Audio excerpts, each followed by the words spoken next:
కటికవాని గుండె. అనగనగా రూంకారుడు అనే ఒక కటికవాడు ఉండేవాడు. వాడు రోజుకి 50 పశువులనైనా అవలీలగా వధించగలిగేవాడు. రూంకారుడికి ఇది తరతరాల వస్తున్న కులవృత్తి కావడం చేత దయ, దాక్షిణ్యము, కనికరము, అంతఃకరణ అనేవి వానికి ఏ కోసాన లేకపోయింది. ఇన్ని జీవాలు తీసిన గూంకారునికి లేక లేక ఒక్క కూతురు పుట్టింది. ఆ పిల్ల దేవి కటాక్షం వల్ల పుట్టడం చేత అంబ అని పేరు పెట్టుకొని అల్లారు ముద్దుగా పెంచుకుంటున్నారు. అమ్మ పుట్టిన క్షణం నుంచి ప్రేమ అంటే ఏమిటో, అభిమానం అనేది ఎలా ఉంటుందో వాడికి తెలిసి వచ్చింది. అమ్మ పెరిగి పెద్దదైంది. ఆమె అందవతి, అంతకు మించిన గుణవతిని, పైగా జాలిగుండె కలది. ఆమెను చూచి ప్రజలు ఆహా, గూంకారుని అదృష్టం ఏం అదృష్టం అని సంతోషించేవారు.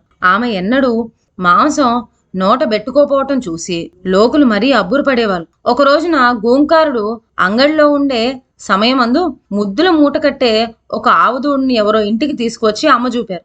దానిని చూడటంతోనే అంబ దాని యజమానికి కోరిన ధనమిచ్చి కొనుక్కున్నది. సాయంకాలం గూంకారుడు ఇంటికి వచ్చేసరికి అంబ ఆవుదూడతో ఆడుకొనటం చూచి ఆశ్చర్యపడ్డాడు. ఆమె ఏమి చేసినా అతను ఏమి అనడు కనుక ఇలా ఆమె ఆడుతున్నందుకు కూడా ఏమీ అనలేదు. కాని అతను అడగకుండానే ఆడుకుంటూ ఉన్న అంబ తండ్రిని చూచినదై అతన్ని చుట్టేసుకుని, నాన్న ఎంత ముచ్చటగా ఉన్నదో చూడు, ఈ ముద్దుల తువాయి, దాని మూపూరం చూడు, గంగడోలు చూడు, మెరిసిపోయే ఆ కన్నులు చూడు, దాన్ని అమాయకు చూపులు చూడు అనేటంతలో దూడ వచ్చి అంబ ఒళ్ళు నాకు చొచ్చింది. ఆమె గబుక్కున, నా చిన్నారి గున్న, ఎంత ప్రేమ నీకు, ఎంత అభిమానమో, నువ్వెవరివో నేనెవరినో, మనకు గల సంబంధం ఏమిటో నీకు నోరు పెట్టలేదు కదా ఆ మాయదారి దేవుడు. అయినా నువ్వు చెప్పిన మాట నాకు తెలిసిందిలే, నన్నెందుకు నాకుతున్నావో అర్థమైందిలే అంటూ దాని మెడ గట్టిగా చుట్టుకొని ముద్దులాడింది. అంబ మాటలు, చేష్టలు, దూడతో పలికే పలుకులు రూంకారుడికి వింతగొలిపాయి.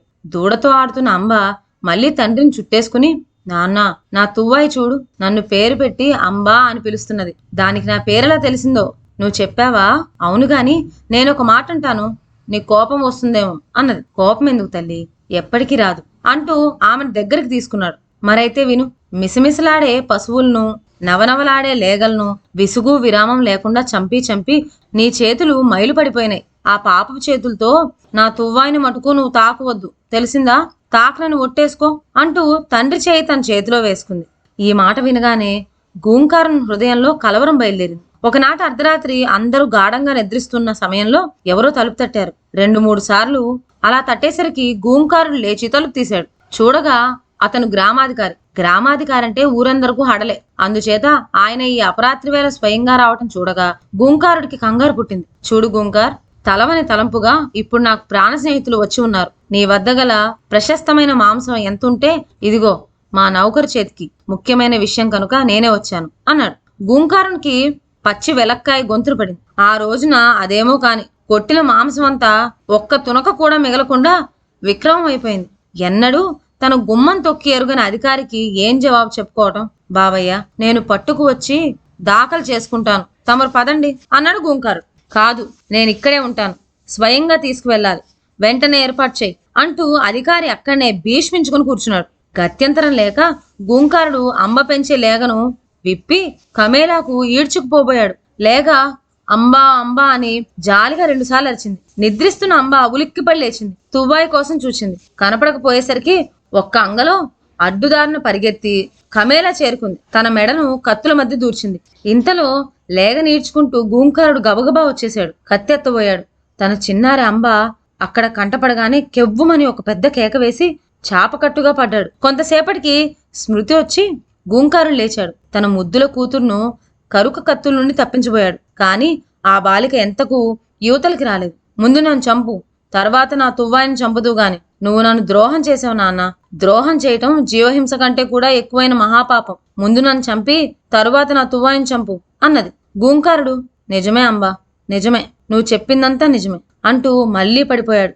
ఎంతసేపటికి గూంకారుడు రాకపోయేసరికి అక్కడి ఇంటి వద్ద కనిపెట్టుకుని ఉన్న గ్రామాధికారి కారాలు మిరియాలు నూరుతూ కామేలాకు వచ్చాడు. వచ్చి చూడగా అతనికి ఏమీ అర్థం కాలేదు.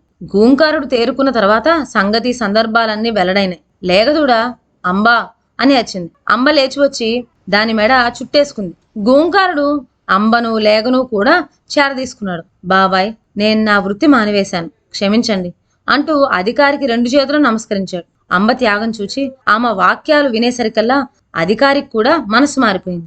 గూంకార్, నీవు నీ వృత్తి మానివేస్తే నేను మాంసాహారం మానివేస్తున్నాను. నేనే కాదు, నా మిత్రులందరి చేత మానిపించి వేస్తాను. అంతేకాదు, ఈ క్షణం నుంచి పశురక్షణకు పూనుకుంటున్నాను. అంబ సాక్షిగా ప్రమాణం చేస్తున్నాను అని చెప్పి ఒక విధమైన క్రొత్త ఆనందంతో ఇంటికి మరలిపోయాడు. ఇదండి ఇవాల్టి కథ. మరొక మంచి కథతో నెక్స్ట్ వీడియోలో కలుద్దాం. అంతవరకు సెలవు. నా ఛానల్లోని కథలు మీకు నచ్చినట్లయితే నా ఛానల్ను లైక్ చేసి సబ్స్క్రైబ్ చేయండి. షేర్ చేయడం మర్చిపోవద్దు. కొత్త కథ నోటిఫికేషన్ కోసం బెల్ ఐకాన్ ప్రెస్ చేయండి. Thank you.